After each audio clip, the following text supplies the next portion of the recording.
Introverts are actually amazing networkers because they tend to have a special set of skills to build great relationships. The key is leaning into those skills to make networking easy, and that's our goal today. Welcome to the Creating Opportunities podcast. This is the place where we help smart, ambitious professionals build authentic relationships to gain success in all areas of our lives and their lives. Our lives, their lives, everybody's lives. I am your host, Cassandra. I am a speaker, a coach, a trainer, an iced coffee lover, and I want to help you build deeper relationships. So let's get into it.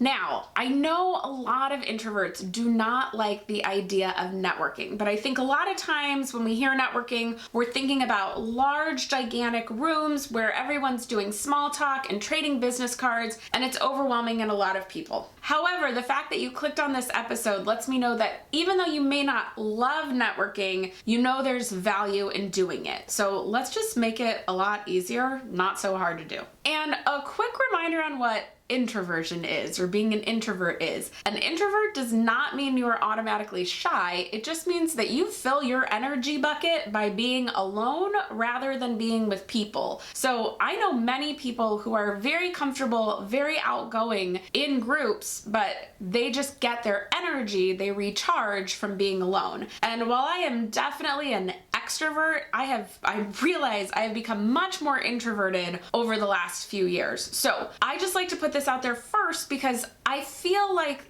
society has kind of taught introverts, ooh, you're not good at talking to people, or that's not what you like doing, without taking a minute to go, no, I like people. I like being with people. I just get more energy being alone. And even for me, big events can be draining. I went to an event, a party the other night that was a mixer, a lot of chatting with new people. I was exhausted yesterday. So it's just where we get energy from, but we do still need to meet people no matter which part of the spectrum we're on. I guess what I'm really trying to get at is introverts and extroverts can both be great at building relationships. It's just that we each have different sets of skills and preferences that we're great at, that make us great relationship builders, and we want to lean into those things. So first up, to make networking easier as an introvert, you don't have to go to giant events or mixers with a bunch of people where you're just in constant small talk conversations from one group to another. Now, we can talk a little bit at the end about what you have to do in those situations if you're forced to be in them, but if you're going to choose your own way of networking, no one said that those mixers are the only way to network. Instead, choose events that lend themselves more to your preferences. What size group do you like? What kind of events would you want to go to just because you're interested in the topic? Go to those things and meet people at those places. You want to go to more intimate events where deeper relationships can form quickly. So I know a lot of introverts that actually don't mind weekend retreats or things of that nature, because maybe all-day seminars, because they're with 20 people and it's not just small talk, it's getting to know a couple of people and learning a lot more about them and build deeper relationships, right? It might still be a little draining at the end of it, but it's not as exhausting as being around, thousands of people every day. Also, events like workshops or trainings around a skill you want to learn, or something like those retreats that are more intimate, they often have programming built in to get to know each other. So the onus, if you will, isn't on you to have to reach out, or like at a big conference, right, before a talk starts, you have to force yourself to sit there and turn to your neighbor and just strike up a conversation. At some of these more intimate events, that's built into the programming, so you don't have to do that part. And like I said, choose the event that you want to go to rather than the event you have to go to. So if everyone in your industry is saying, oh, you have to go to this giant mega conference that happens every year, but it sounds like torture to you, don't go to that one. Go to the local regional conference that sounds a lot more interesting to you. Or go to the event that's based around your hobby that you'll get something out of and just enjoy the camaraderie. You'll meet people who are like-minded. Go to that event. You don't have to go to an event just because everyone else is going. My guess is you still like people, you just don't like giant crowds. So choose those smaller, intimate events. Or here's an idea, scrap events altogether. Nobody said, well, no, plenty of people have said networking is like mixers and big events, but networking is authentic relationship building. So it doesn't have to include a group at all. It can be one-on-one intentional conversations. So maybe you go to no events, but you start going through your LinkedIn, finding old coworkers, finding current coworkers, or other people in your industry that you want to get to know better, and asking them to have a coffee or asking them to be on a Zoom chat for 30 minutes and just getting to know them one-on-one. Remember, networking is about quality, not quantity. So I'd rather you have a network of 5 people you're really intentional with than 200 people that you don't know, you don't really like, and you never really talk to. Now, I'm going to share the superpower I see introverts have that they can use in networking in just a minute. But first, I do want to talk about what to do if you do have to go to one of those giant events. Maybe your work is requiring you to go to that giant national conference. Well, here are some tips to take with you. First, you don't have to meet everybody. You just need to meet a couple of really great people. So take those giant rooms and make them small. Choose to just meet kind of the 5 people sitting around you, or choose the 3 events you're gonna go to a day and then give yourself downtime in between. You don't have to meet absolutely everybody, and you don't have to talk to someone in every conference session. And with that, set a goal for yourself. How many people do you wanna meet? And then what category are they in? So let's say you're in marketing,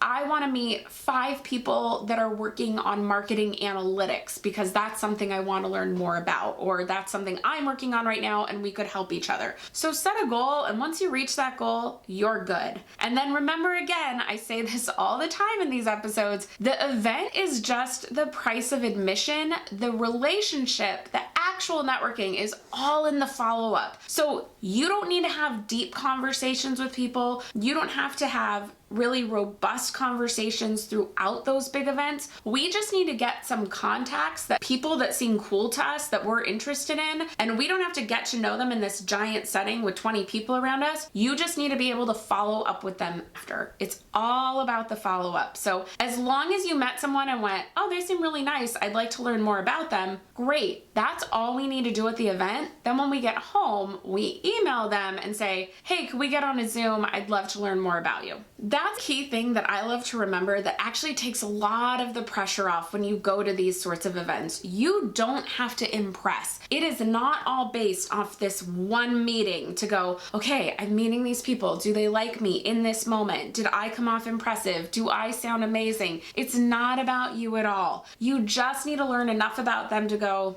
I'd like to talk to them again, and for them to learn just enough about you to go, I'd like to talk to her or him again, and then you can have that follow-up conversation down the road. Networking is not one and done. It is a relationship over time, and so we don't need to put all the pressure on one meeting. And here the introvert superpower comes in. Whether you are in a large group, or you're talking to a group at a mixer, or you're one-on-one, introverts tend to be very good at asking questions and listening. Again, it's more about energy than anything, but there just does seem to be this skill that comes along for introverts of not wanting as much attention on them. So you all are much better at just asking the other person questions. So as long as you're asking intentional questions about who they are, their lives, their work, whatever they're talking about, and then listening and asking good follow-up questions, you will be beloved. You will be the one when they're going home that they think, wow, I really love talking to you, and they can't wait to get in touch with you. So don't think that in networking events, even like I said, those retreats or one-day train, even in the places where you feel more comfortable, you don't have to sit there and be in the spotlight the whole time. As long as you're the one shining the spotlight on other people, you're making a really great impression to start building that conversation further and deepening that relationship. So my introvert friends, you are great relationship builders. I hope you know that by the end of this episode. Just remember, no one said you have to be the center of attention, the life of the party, the person with the spotlight to be a great networker. If you are the person that is just simply getting to know people in any sort of setting and shining the spotlight on them, you are creating great first steps to build deeper relationships and have a great network. So play to your strengths and your preferences to make networking easy. This world is hard enough. We do not need to add one more thing to make it tougher. So to recap, choose events and settings that fit your preferences. Then play to your strengths by getting to know people well, asking them questions, listening well, and then asking good follow-up questions. And then, oh, I already said that word. Well, 2 words. The key is follow up, follow up, follow up. That initial meeting is the spark. The follow-up is the bulk of what we need to be doing, and that's always a lot easier to do than that initial meeting. And if there's a tip you would like to add and you were watching this on YouTube, I would love if you would add that in the comments. Let's all help each other out with our networking, with our relationship building, so that we all have better, more fulfilling, more caring relationships and live in a less lonely, more connected world. And if you need help on how to reach out for those one-on-one coffees and Zooms, but you're going, but what do I say? Well, you are in luck. I have a free guide for you in the description box and the show notes called, But What Do I Say? And it's a bunch of connection messages for you to swipe and copy for yourself, going through a ton of different scenarios so that you know how to reach out in any kind of situation. So you can get that in the description box below or in the show notes. And with that, I'll see you next time to create more opportunities for ourselves and for others. Bye.